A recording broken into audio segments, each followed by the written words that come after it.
30 militants among 35 killed in Manipur, where armories have been looted. Encounters are on in several areas. I'm reading excerpts from the Times of India from today. It has a picture of Imphal, where a gun battle was triggered and smoke was billowing over the buildings. That's the picture, the snapshot that Times of India has used. Just to read out a couple of pointers here, Varghese, before we open this up. It says mobs loot over 1,000 weapons from 3 armories of 7 Manipur rifles at Khabesoi, 2nd Manipur rifles at Deola Lane, and the 3rd India Reserve Battalion at Thobal. So these are mobs looting over 1,000 weapons from these 3 armories. Fierce encounters are on between the suspected Kuki militants and security personnel at Kadangband and nearby Singra areas in Imphal West District. Apart from attacking civilians in several foothills of the state, the militants have also torched over 200 houses in the 3 villages in Kakching district. This is late on Saturday. Developments across Sunday, late on Saturday, houses were burnt. Mobs have looted over 3 armories, more than 1,000 weapons that have been looted. Meanwhile, Chief Minister Biren Singh blames Kuki militants that are currently under ceasefire pact for attacking civilians, calls them quote-unquote terrorists, using weapons like the M16 rifles and the AK-47s. Varghese, what are you learning? How are you looking at the developments? This fire, how does one douse this fire?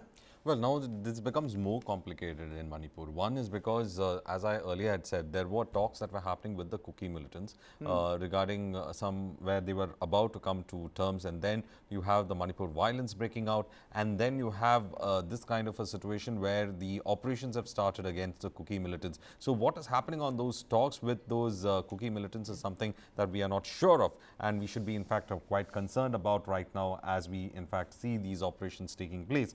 But meanwhile, we also should understand that we are expecting Amit Shah's visit to Manipur, and since Amit Shah's visit is considered to be one of the most important visits that we are in fact seeing from the center right now, he is supposed to have talks with all the stakeholders, whether it is in the hills or whether it is in the valley, whether it is from the Meitei leaders or whether it is the Kuki leaders. So that is supposed to happen. Meanwhile, this kind of an operation has happened where, as you rightly pointed out, 40 terrorists have been killed is what Biren Singh claims. 40 extremists killed is what the Hindu has in fact written. Hindustan Times also has taken up the story. In fact, it has the picture of an area where there is bellowing smoke in Manipur as clashes in fact take place.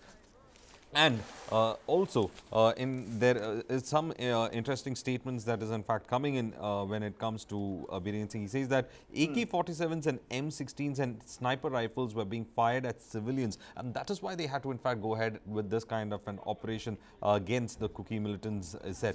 Remember earlier I had said that the guns have to first fall silent, but it is not the militant guns alone that have to fall silent in that in Manipur. We must also have the civilian guns that have to also fall silent first, if there's supposed to be any kind of talks to take place. Probably this operation comes at a time when they think that situation has become so polarized in Manipur that the Kuki militants might take an advantage of the situation, and that is why this operation has been in fact taken into account. Looking at it from the point of view that you've got the Home Minister that's going to visit the area, and we've heard the Home Minister say again and again that only talks can help this particular situation. But with the way the fighting is happening on the ground, it's almost like a Sudan-like situation. The taglines that were being used for Sudan are being used for Manipur now.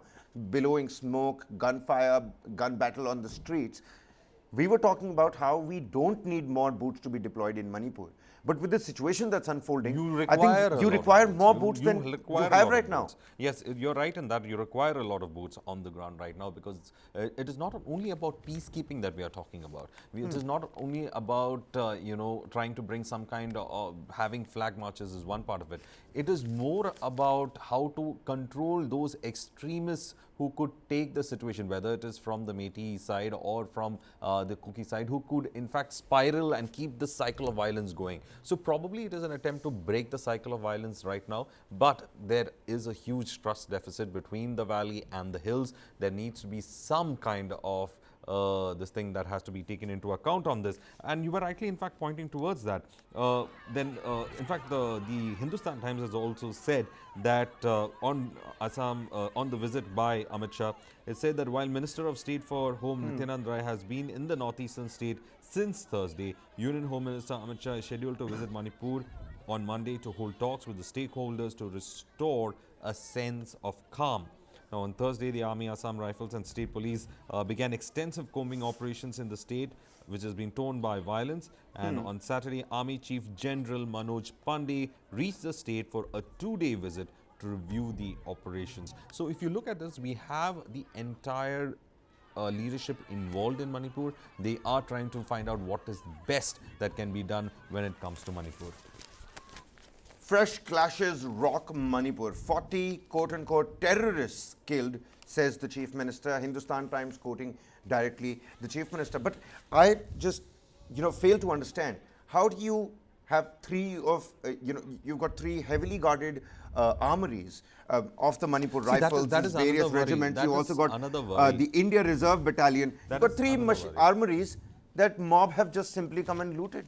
Well, that is the worry over here that we have to be looking at, because that means that when, first of all, armories are known to people who want to get a hold of the, the guns. So that is something that we are in fact looking at. So that is the worry that we have to in fact take a look at completely, because when it comes to the armories, it is easily available guns and easily available munitions. So when you're taking care of these armories, one part of it is remains is that these ammunitions have to be taken into consideration, because these are ammunitions that have been given by the government for the particular purposes of these state agencies or these state security groups. But then this completely destroys the entire fact that when it comes to the availability of guns in the valley, it has only increased with the loot of these armories.